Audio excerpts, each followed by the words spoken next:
Government and private groups have been working hard to get all Arizona residents to fill out their census forms. But now they're working really hard after U.S. Supreme Court ruled yesterday that the Census Bureau could stop counting, something that the Bureau plans to do tomorrow. Mythili Gubbi brings us the details from our Washington Bureau. The new deadline came as a surprise to advocates who thought they had until the end of this month to get people counted. And, knock on doors, drop literature, all of those things we had planned to do this weekend, thinking that we had time. We don't.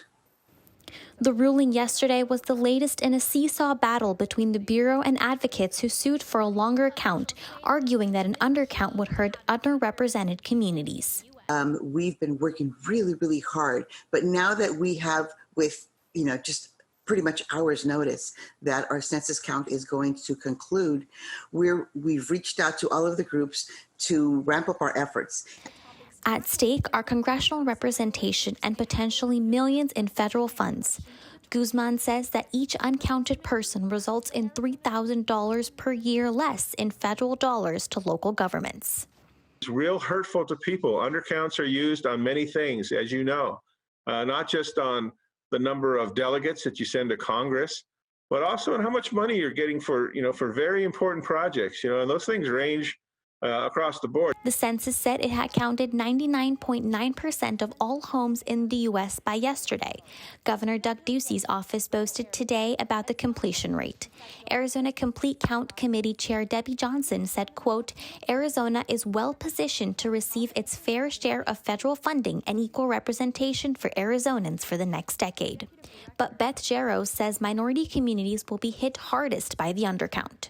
But there are places, again, like tribal areas where, the pandemic hit those areas particularly hard. The response rates are low for those reasons. And a couple of final weeks of push and communications from within the community may have been the thing that got a better enumeration in those areas. So the Gila River Indian community and the Navajo Nation were plaintiffs on the original lawsuit that sought to make the Census Bureau to keep counting.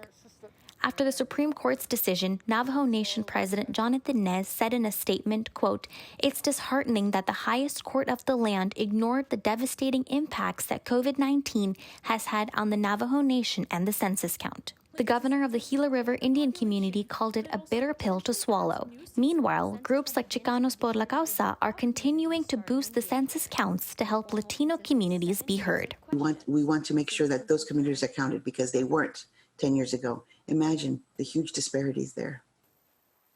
In Washington, Mythili Gubbi, Cronkite News.